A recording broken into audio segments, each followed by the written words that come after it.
subject lines that get opened. Hello, it's John. It's Monday. It's episode 341. You know that because Friday's episode had the number 340 in the title and what I've learned. So, who's John? Well, you should know by now because I assume you're subscribed at iTunes and I assume you listen to every single one. Just in case you don't, I run marketingforowners.com, and this is the Marketing for Owners podcast where I show you how to create a self-marketing company. Now, my history is I've set up a couple of fire safety businesses, and my current one in the UK, fireprotectiononline.co.uk. If you want to buy some fire safety equipment, please be my guest. Runs beautifully while I only attend a couple of hours a week. Now, I start it from scratch, doing everything, packing the boxes, answering the phones, doing it all, but I no longer do that, and we have marketing systems that create customers every single day, whether I'm there or not, whether my marketing team is there or not. Well, I say marketing team, it's tiny. But anyway, this is what we do. One of the main areas of my marketing system is email marketing and follow-up. Generally, most of us, once we get a sale, that's it, we're done. But for us, we like to keep hold of our customers. We make a massive effort with existing customers to keep them interested and to keep in their minds and to be there ready for when they want to buy the next time. Because once they've bought something, they think, that's it, got it all. Never need any of that ever again, sorted. But we know that something is going to come up. How it might not be this week, it might not be next month, it might not even be this year. But it will come up, and we don't want to have made all that effort to teach them everything and let them go and buy it from our competitors. You should be thinking the same. So we do this via email marketing. We also use the same process for potential customers, people who have not yet become a customer. Now, the trick to email marketing is you can say whatever you like in it, but if they never open it in the first place, if they don't ever open the email, you've been wasting your time. And that's where most go wrong. They simply don't put any effort into the email subject line. We have tested numerous, and it's an easy way to test. If you're using something like Aweber or MailChimp, there's ways of testing. You can send half out to a list with one particular title, subject line, and the other half with another one, and just see which one gets the most opens. You'll be amazed. Some will be very close, but some will be huge differences, and you'll start to find little triggers in those email subject lines that catch attention. Now, just to back up a little, you can go through your own email inbox and look at the kind of things that you open. It's like when you get your post or your mail in the morning. You go through it and you'll pick out the handwritten ones. You'll pick out the ones that look more attractive. It's just the way it is. You'll ignore or put all the ones that look like routine, spammy, just direct mail stuff to the bottom. Anything that looks more interesting, you'll put on the top. That's the way you want to think about your email subject lines. And it doesn't matter as well, by the way. It could even be just if you're sending out quotes and things. Don't assume people are going to open them. So think of what appeals to you, and then think of the newspapers, think of magazines, go to a newsstand, go to your newsagent, look at the tabloid headlines. They pay headline writers. They have article writers, journalists, and they pay top money to headline writers. That is what gets you to buy the newspaper. Look at magazines, look at Cosmopolitan, look at the women's mags, loads of them, look at the fitness ones, see which. They're all fighting to get your attention. See what they do on subject lines. So you need to think about that. One trick is to have the person's name. Now, it doesn't always work, but we do find that it does. If you use an email service provider such as Aweber or MailChimp or Infusionsoft and so on, they have a little code. that will insert the person's name if they gave it during the sign-up process. And it's very easy, so you don't have to know what their name is.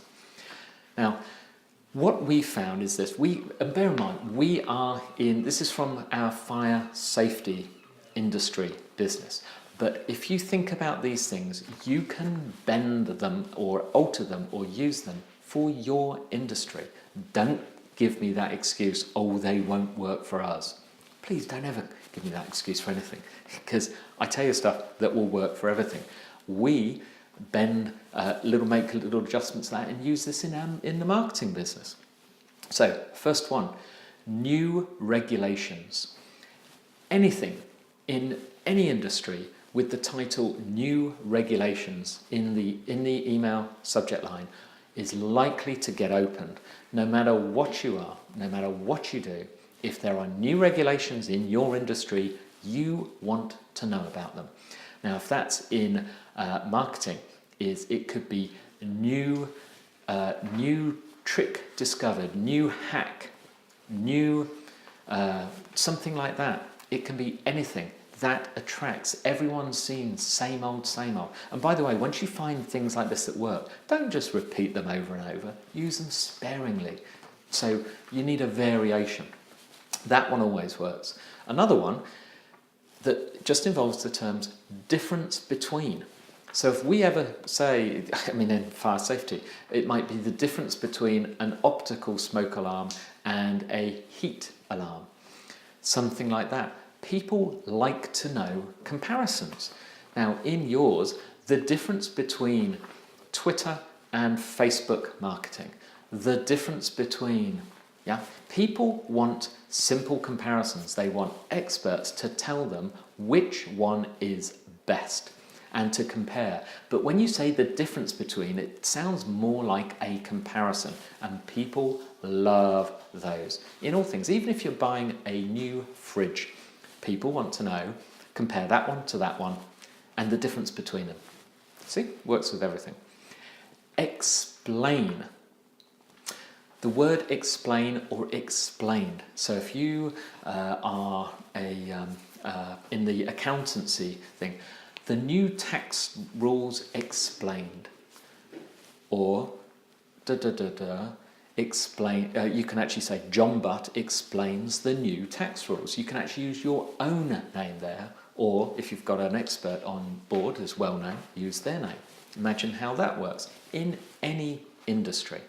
Another one, guide, just anything with the word guide in it, because again it's an explanation, more detail. So the Twitter social media marketing guide. So that sounds like it's a step-by-step, it's an explanation, it's detail, it's easy, it's something that can follow, will get you open.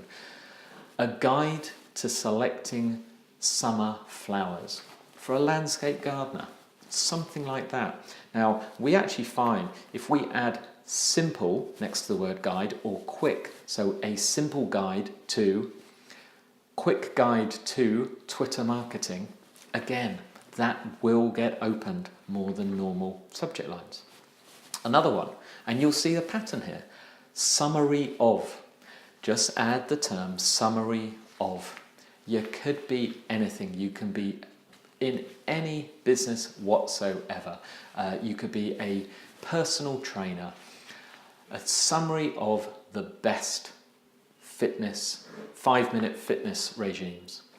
And then you can give people a little snapshot. There are book summary websites, Goodreads and things like that. There are numerous things. No one's got time for anything. So anything that says a summary of makes it sound like it's going to be short.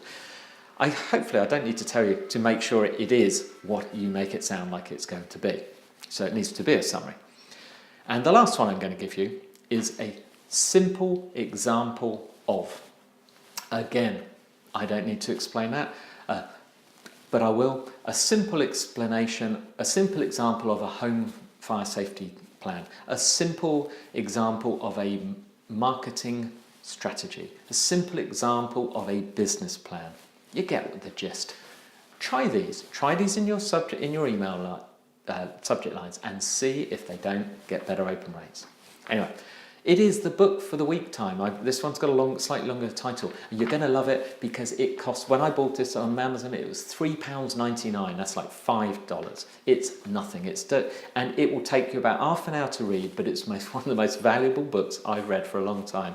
I've read it either 2 or 3 times so far because it's so easy. It's called This Book Will Teach You How to Write Better, and it's by a good copywriter, a new on the scene copywriter called Neville Medora. Neville does a lot of the AppSumo copywriting, but he's great. He just simplifies it. He just explains it in a way that the rest of us can understand without some long convoluted how to do copywriting. He just says, take this, welcome to our new website, and replace it with this. It's easy. And honestly, it's like that thin. Don't think, oh, that's not worth anything. It's brilliant. You can read it and then read it again. Brilliant. Go get that book. The links are on the website. I will see you tomorrow.